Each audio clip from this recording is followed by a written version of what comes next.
Good morning student. आज current electricity का एक बहुत ही इम्पोर्टेंट टॉपिक फैक्टर्स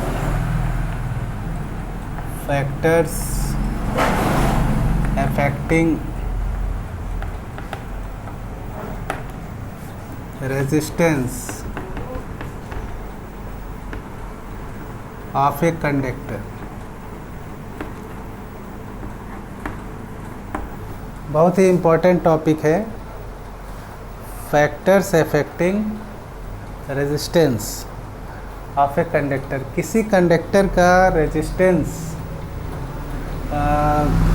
किन किन कारणों से बदल सकता है। जैसे जो R होता है वो डायरेक्टली प्रोपोर्शनल टू L होता है, length of conductor.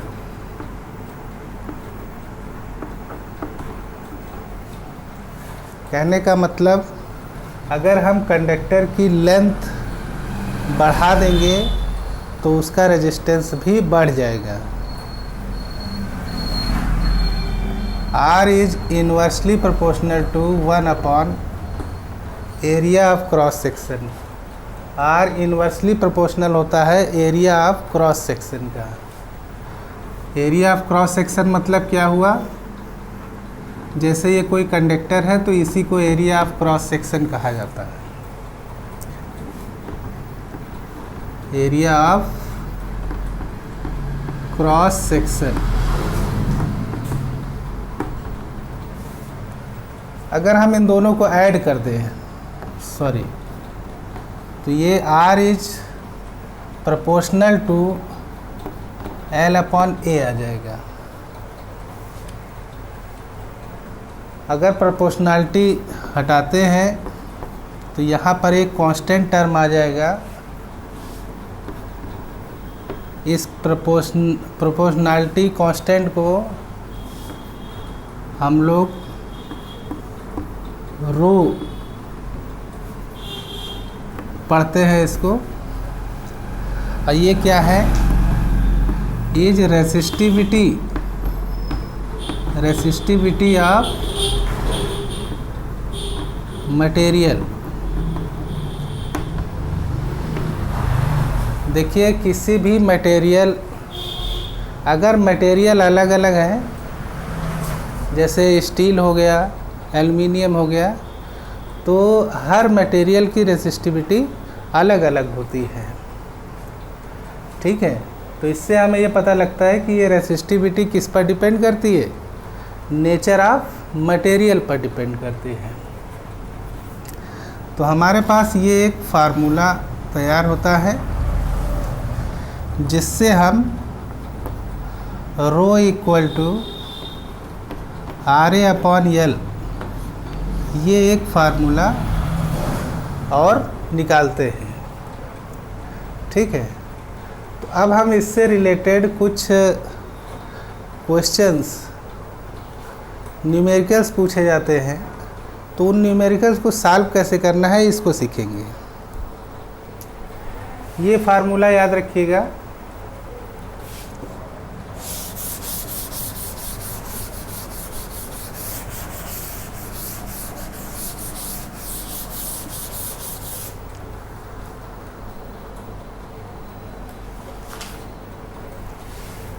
First question,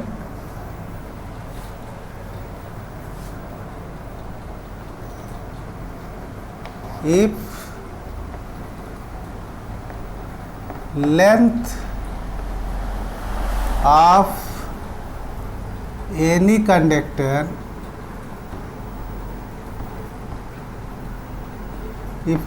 of any conductor is stressed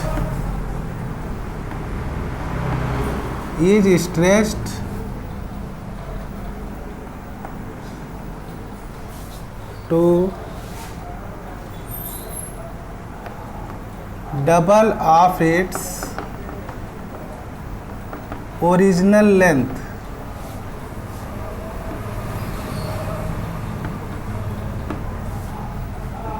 what will be the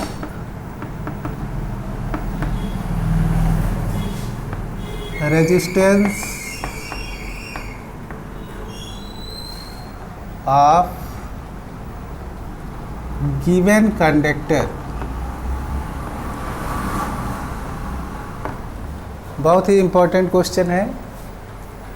देखिए ये क्या रहा है, जैसे आपके पास एक कंडक्टर है, आप इस कंडक्टर को कर क्या रहे हैं, स्ट्रेच कर रहे हैं। स्ट्रेच मतलब खींच रहे हैं। तो स्ट्रेच करने पर इसकी लेंथ तो बढ़ जाएगी, लेकिन इसका एरिया ऑफ क्रॉस सेक्शन, इसका एरिया ऑफ क्रॉस सेक्शन कम हो जाएगा। तो हम लोग एक कंसीडर करते हैं कि ये जो कंडक्टर है ये आपका गिवन कंडक्टर है, ये आपका गिवन कंडक्टर है, और ये बाद में स्ट्रेच करने के बाद, तो हमने गिवन कंडक्टर की लेंथ L1 कंसीडर कर ली, इसका area of cross section A1 consider कर लिया। स्ट्रेच करने के बाद जो एरिया ऑफ क्रॉस सेक्शन है वो A2 हो गया, और इसकी लेंथ L2 होगी। तो हम अकॉर्डिंग टू क्वेश्चन ये जो L2 है ये L1 का डबल है। तो according to question, according to question L2 equal to 2L1, ये हमको मालूम है। ठीक है, अब थोड़ा हमें ये सोचना है कि अगर हम किसी वायर को स्ट्रेच कर रहे हैं तो क्या उसका वॉल्यूम चेंज हो जाएगा? वॉल्यूम नहीं चेंज होता है। वॉल्यूम चेंज तब होगा जब हम कोई दूसरा वायर ले लें। तो हमारा पहला स्टेटमेंट रहेगा volume of conductor, volume of conductor before stretching, खींचने से पहले volume of conductor equal to volume of conductor after stretching. मतलब खींचने से पहले वॉल्यूम और खींचने के बाद वॉल्यूम। तो ये एक सिलेंडर की तरह होता है। सिलेंडर का वॉल्यूम हम लोग जानते हैं, area of cross section into length of the conductor. तो इसको हम लिख सकते हैं A1 multiply L1, area of base into height. ये मैथ में आप लोगों ने वॉल्यूम ऑफ सिलेंडर पढ़ा होगा। उसी तरीके से volume of conductor after stretching क्या होगा, A2 मल्टीप्लाई L2। ठीक है, अब इसके बाद हम एक काम करते हैं, A1 को यहीं रख लेते हैं, और इस A2 को जब इधर लाएंगे तो ये इसके नीचे चला जाएगा, और ये L2 को हम यहाँ रखते हैं। L1 को जब इधर ले जाएंगे तो ये अपॉन L1 हो जाएगा। तो हमने क्या देखा कि हमारे पास एक फार्मूला तैयार हुआ, A1 upon A2 equal to L2 upon L1। अब आप ये बताइए, ये वायर की रेसिस्टिविटी और इस वायर की रेसिस्टिविटी क्या चेंज होगी?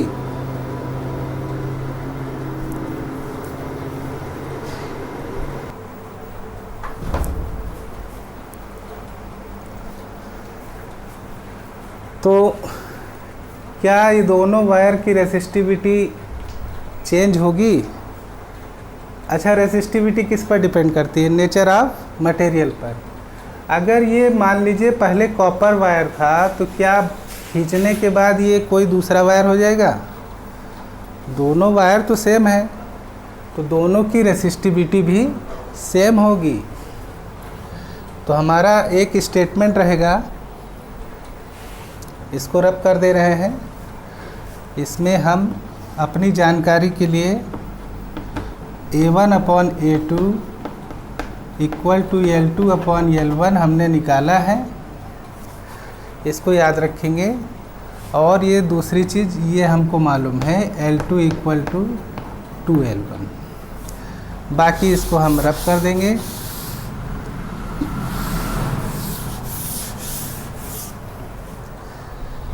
जो रेसिस्टिविटी इसकी है वही रेसिस्टिविटी इसकी रहेगी। लिखेंगे since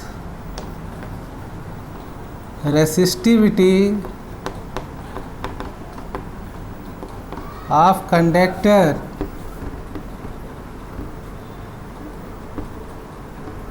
do not change after stretching, क्योंकि रेसिस्टिविटी स्ट्रेचिंग करने पर चेंज नहीं होती है, तो देयरफॉर इसकी रेसिस्टिविटी का फार्मूला क्या होगा? देखिए, रेसिस्टिविटी रो का फार्मूला क्या होता है? RA/L। तो इसकी रेसिस्टिविटी क्या होगी? R1 multiply A1/L1। और इस कंडक्टर की रेसिस्टिविटी क्या होगी? R2 multiply A2/L2। सिंपल है, हमने यही फार्मूला यहाँ लगा दिया इसके लिए, यही फार्मूला हमने यहाँ लगा दिया इसके लिए, और दोनों रेसिस्टिविटी इक्वल है। तो ये R2 को जब इधर लाएंगे तो ये बन जाएगा R1/R2 इक्वल टू, अब ये देखिए ये A2 है, A2/A1। ये A1 जब इधर जाएगा तो A2/A1 हो जाएगा, मल्टीप्लाई ये L1 जब इधर ले जाएंगे तो क्या हो जाएगा? L1/L2। तो अब थोड़ा सोचना है, ये हमने निकाला था, तो अगर A1/A2 इक्वल टू L2/L1 है तो A2/A1 कितना होगा? A1/A2 दिया है, A2/A1 क्या होगा? इसको आपको रेसिप्रोकल करना पड़ेगा। तो हम क्या इसकी जगह पर L1/L2 लिख सकते हैं? लिख सकते ना? तो क्या ये आपका L1/L2 का होल स्क्वायर हो जाएगा? हो जाएगा। अब हम जानते हैं कि L2 जो है वो 2L1 के बराबर है, तो इस L2 की जगह पर ऊपर तो L1 ही रहने देंगे, इस L2 की जगह पर 2L1 रखेंगे और इसका होल स्क्वायर निकालेंगे। तो ये बन जाएगा L1 square upon 4L1 square. ये L1 स्क्वायर कट होगा तो ये आ जाएगा 1/4। तो हमने क्या देखा कि R1/R2 कितना आ रहा है? 1/4 आ रहा है।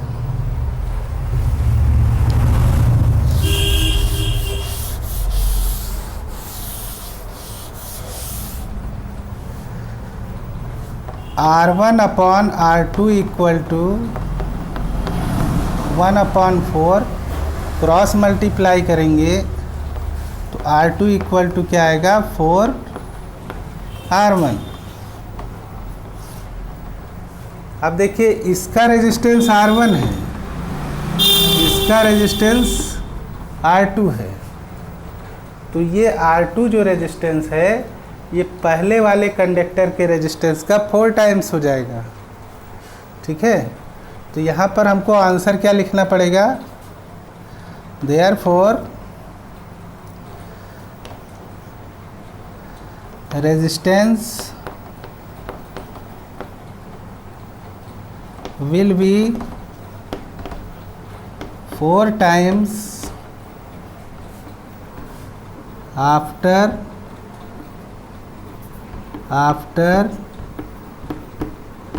stretching conductor to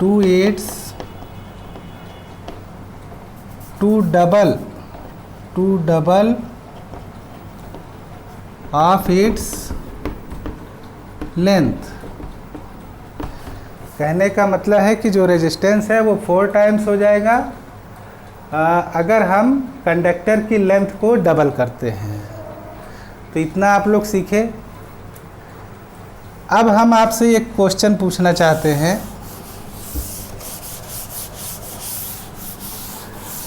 अब हम क्वेश्चन ये पूछना चाहते हैं,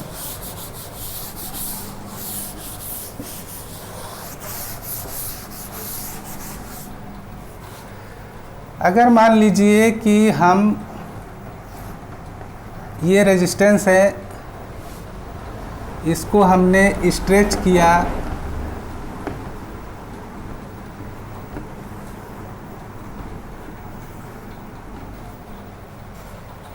तो अगर हमने डबल स्ट्रेच किया है, अगर हमने इसको डबल स्ट्रेच किया है तो इसका रेजिस्टेंस 4 टाइम्स हो जाता है। ठीक है, मेरा क्वेश्चन ये है कि अगर हम किसी कंडक्टर को स्ट्रेच करते हैं और उस कंडक्टर की लेंथ थ्राइस हो जाती है तो इसके रेजिस्टेंस पर क्या फ़र्क पड़ेगा, ये रेजिस्टेंस कितना टाइम्स हो जाएगा। तो इसको जानने के लिए हमें एक फार्मूला अपने दिमाग में रखना पड़ेगा, R2 equal to n square R1। ठीक है, where n is number of times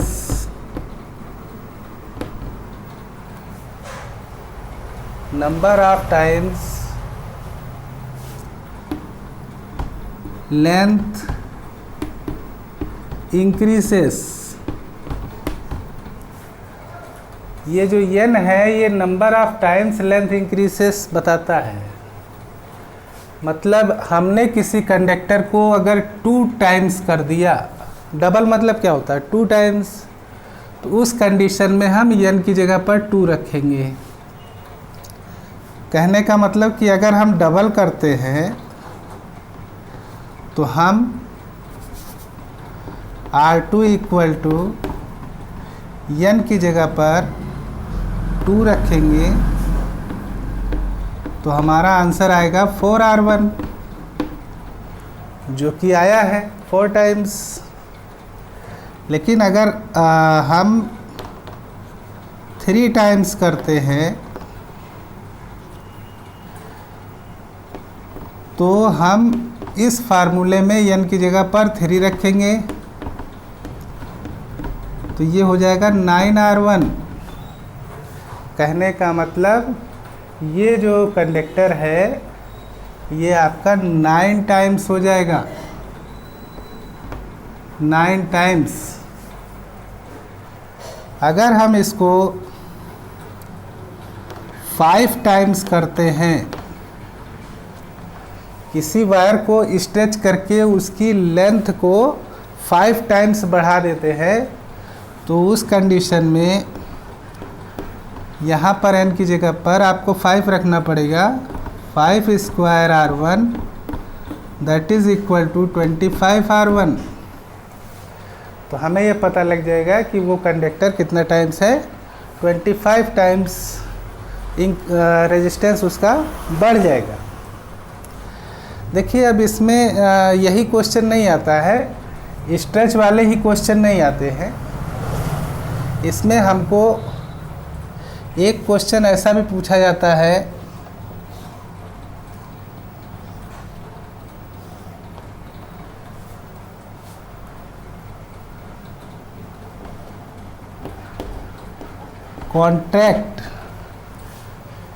contract करना है, मतलब दबाना है। ठीक है, अगर हम इस वायर को ऐसे लेकर के ऐसे दबाएं तो दबाने पर क्या होगा, इस वायर का एरिया ऑफ क्रॉस सेक्शन बढ़ जाएगा। अगर हम किसी वायर को स्ट्रेच करेंगे तो ये एरिया ऑफ क्रॉस सेक्शन कम हो जाता है, लेकिन अगर कांटेक्ट करेंगे तो इसका एरिया ऑफ क्रॉस सेक्शन बढ़ जाएगा। तो इस कंडीशन में अगर मान लीजिए हमने कांटेक्ट करके इसकी लेंथ को हाफ कर दिया है ना, तो कहने का मतलब जैसे हमने ये लगाया 3 क्वेश्चन, तो अगर हमने हाफ कर दिया तो भी हम यही फार्मूला लगाएंगे, लेकिन n की जगह पर क्या रखेंगे, 1/2 स्क्वायर R1, तो that is equal to 1/4 R1। इसका मतलब इसका रेजिस्टेंस 1/4 हो जाएगा। अगर हम यहाँ हाफ लेंगे तो इसका रेजिस्टेंस 1/4 हो जाएगा। तो मेरे ख्याल से ये क्वेश्चन आप लोग समझ गए होंगे। तो next question,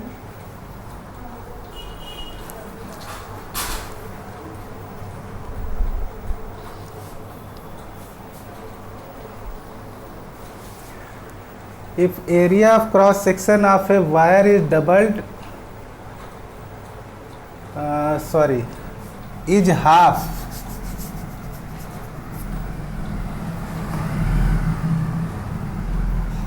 halved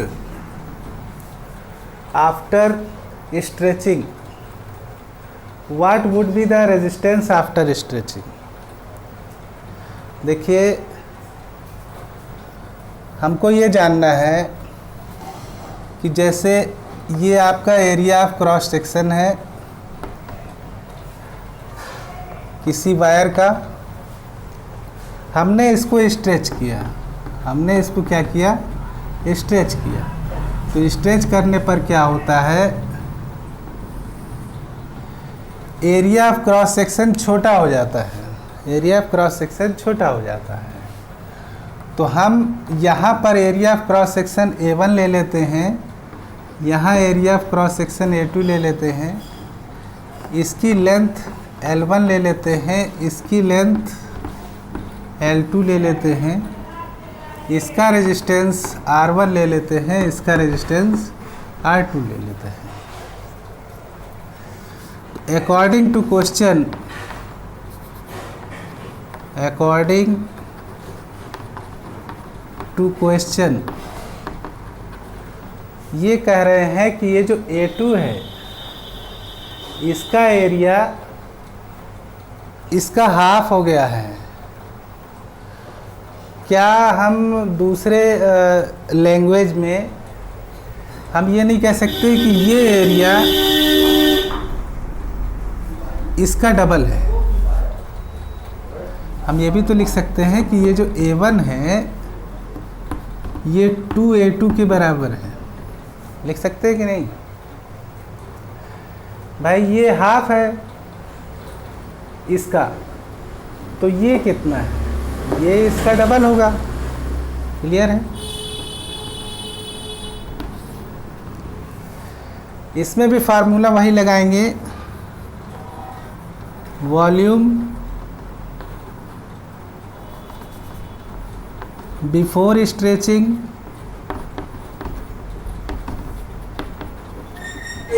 equal to volume after stretching.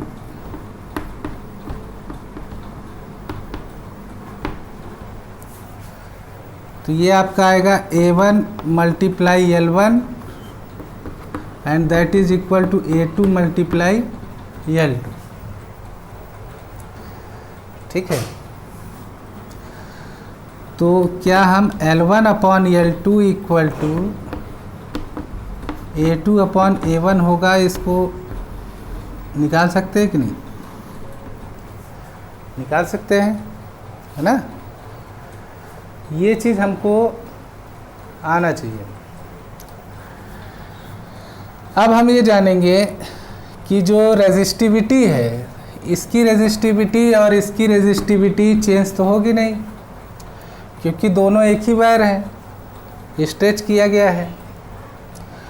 तो अब लिखेंगे since resistivity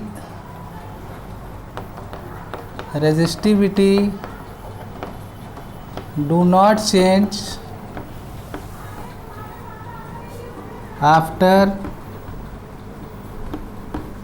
stretching a wire। किसी वायर को स्ट्रेच करने पर उसकी रेजिस्टिविटी चेंज नहीं होती है। तो जो रेजिस्टिविटी इसकी होगी वही रेजिस्टिविटी इसकी होगी। तो रेजिस्टिविटी का फार्मूला क्या होता है? RA upon L। रेजिस्टिविटी का फार्मूला क्या होता है? RA upon L। इसकी रेजिस्टिविटी हम कैसे लिखेंगे? R1 multiply A1 upon L1, R2 multiply A2 upon L2। तो ये R2 चला जाएगा इसके नीचे, तो बन जाएगा R1 upon R2 equal to, देखिए ये A2 है, A1 को इधर ले जाएंगे तो ये A2 अपॉन A1 हो जाएगा।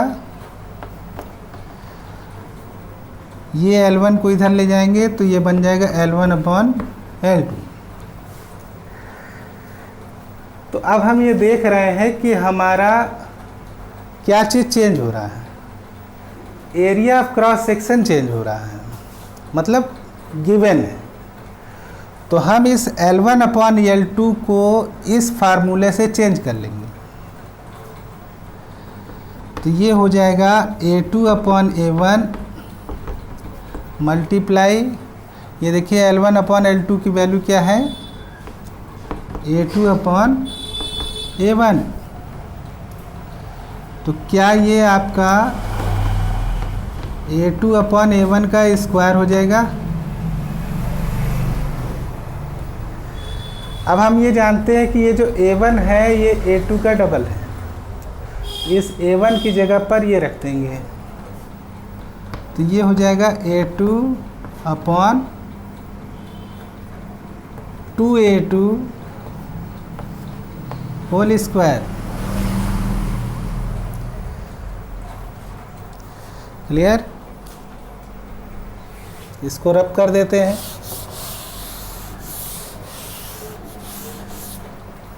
इसको भी रब कर देते हैं। अब यहाँ से देखिए R1 अपॉन R2 की वैल्यू क्या आई है? A1 का ये A2 होल स्क्वायर क्या हो जाएगा? A2 स्क्वायर, और 2A2 का होल स्क्वायर क्या हो जाएगा? 4A2 square. A2 square cut हो जाएगा, ये आ जाएगा 1/4। तो जब हम क्रॉस मल्टीप्लाई करेंगे तो R2 की वैल्यू क्या आएगी? 4R1। R2 की वैल्यू क्या आएगी? 4R1 आएगी। कहने का मतलब इसका रेजिस्टेंस कितना हो जाएगा? 4 टाइम्स। अगर हम किसी वायर को स्ट्रेच करके उसको हाफ कर देते हैं, एरिया ऑफ क्रॉस सेक्शन को हाफ कर देते हैं, तो हमारा जो रेजिस्टेंस है वो 4 टाइम्स हो जाता है। ठीक है, तो यहाँ पर हम क्वेश्चन कैसे एंड करेंगे, लिखेंगे रेजिस्टेंस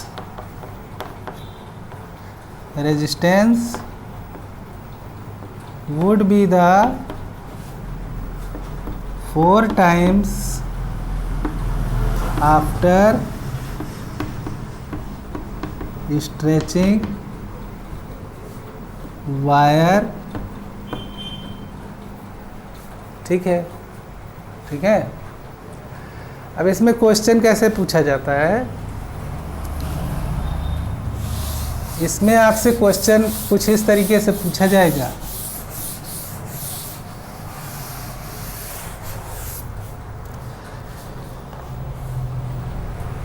जैसे मान लीजिए कि हमने एक वायर लिया,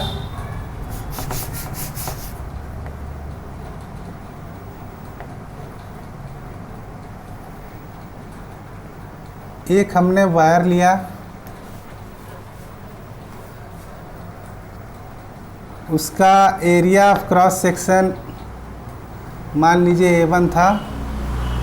हमने इसको स्ट्रेच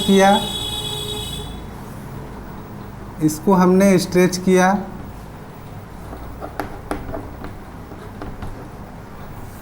और इसका एरिया ऑफ क्रॉस सेक्शन हमने क्या कर दिया, हाफ कर दिया। ये A1 था, स्ट्रेच किया और इसका एरिया ऑफ क्रॉस सेक्शन कितना हो गया, हाफ हो गया। तो हमने निकाला कि इसका जो रेजिस्टेंस है वो कितना हो जाएगा, 4 टाइम्स हो जाएगा। मेरा क्वेश्चन ये है कि अगर हम किसी वायर को स्ट्रेच करके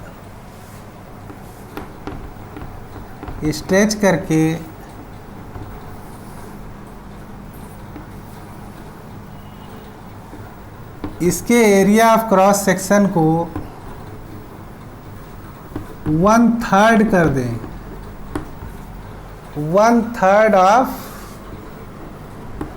A1, मतलब ये जो एरिया ऑफ क्रॉस सेक्शन है इसका 1/3 अगर कर दिया जाए स्ट्रेच करके, तो आपका इस वायर का रेजिस्टेंस कितना टाइम्स हो जाएगा। ठीक है, तो इसमें आपको एक फार्मूला याद रखना पड़ेगा, याद कर लीजिएगा। R2 = 1/n² R1।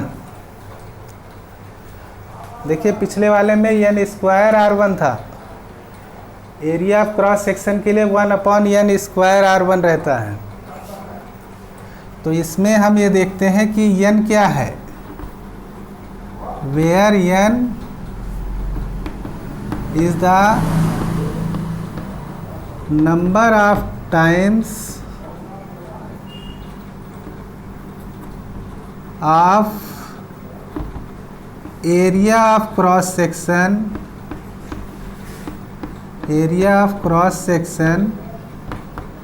is changed, area of cross section is changed, मतलब इसकी बात कर रहा है।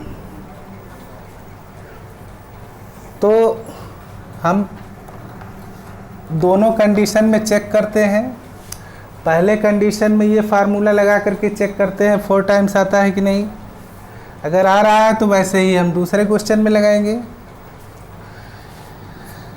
देखिए पहला कंडीशन में हमें R2 निकालना है, 1/n की जगह पर हाफ रखना है, तो हम लिखेंगे 1/2 का होल स्क्वायर R1। तो ये क्या हो जाएगा, 1/4 R1। अब ये 4 ऊपर चला जाएगा तो ये हो जाएगा 4 R1। इसका मतलब 4 टाइम्स हमारा आंसर करेक्ट है। अब हम सेकेंड क्वेश्चन के लिए अगर चेक करते हैं कि R2 मतलब अगर हम एरिया ऑफ क्रॉस सेक्शन 1/3 कर देते हैं तो रेजिस्टेंस क्या हो जाएगा वायर का। तो इसको हम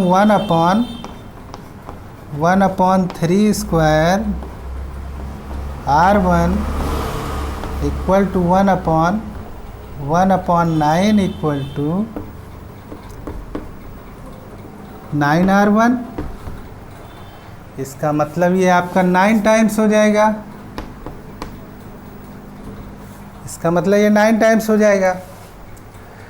मेरा कहने का मतलब ये है कि क्या हम हमेशा स्ट्रेच वाले ही क्वेश्चन करेंगे, कॉन्ट्रैक्ट वाले भी तो किए जाएंगे। कॉन्ट्रैक्ट वाले में जब क्वेश्चन पूछा जाएगा तो कुछ इस तरीके से पूछा जाएगा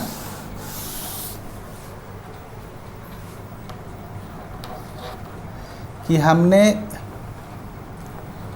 एक वायर लिया है, उसका area of cross section A1 है, उसे हमने कॉन्ट्रैक्ट कर दिया। तो जब हम कॉन्ट्रैक्ट करेंगे तो एरिया ऑफ क्रॉस सेक्शन बढ़ेगा।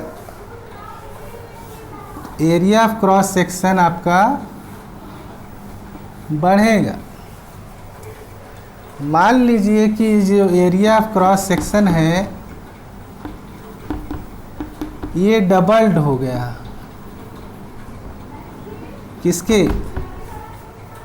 ये पहले वाले एरिया ऑफ क्रॉस सेक्शन का ये डबल हो गया है। तो इस कंडीशन में अगर हम R2 निकालना चाहें थर्ड कंडीशन में, तो फार्मूला हमारा क्या था? फार्मूला था R2 equal to 1/n square R1। तो ये हो जाएगा R2 इक्वल टू 1/n कितना है? डबल्ड, मतलब 2 टाइम्स। तो क्या हम 1/2 स्क्वायर R1 लिख सकते हैं? That is equal to 1/4 R1। इसका मतलब इसका रेजिस्टेंस 1/4 हो जाएगा, 1/4 हो जाएगा। तो बच्चों ये हमने एक लेक्चर आपको दिया फैक्टर अफेक्टिंग रेजिस्टेंस, और उस पर रिलेटेड मैंने आपको 2 न्यूमेरिकल्स सॉल्व कराए। तो एक न्यूमेरिकल्स में लेंथ इंक्रीज होगी या डिक्रीज होगी, और दूसरे क्वेश्चन में area of cross section increase होगा या डिक्रीज होगा। तो रेजिस्टेंस हमारा कंडक्टर का या वायर का कैसे चेंज होगा ये मैंने आपको आज सिखाया। तो आज के लिए इतना ही। Have a good day. Thank you.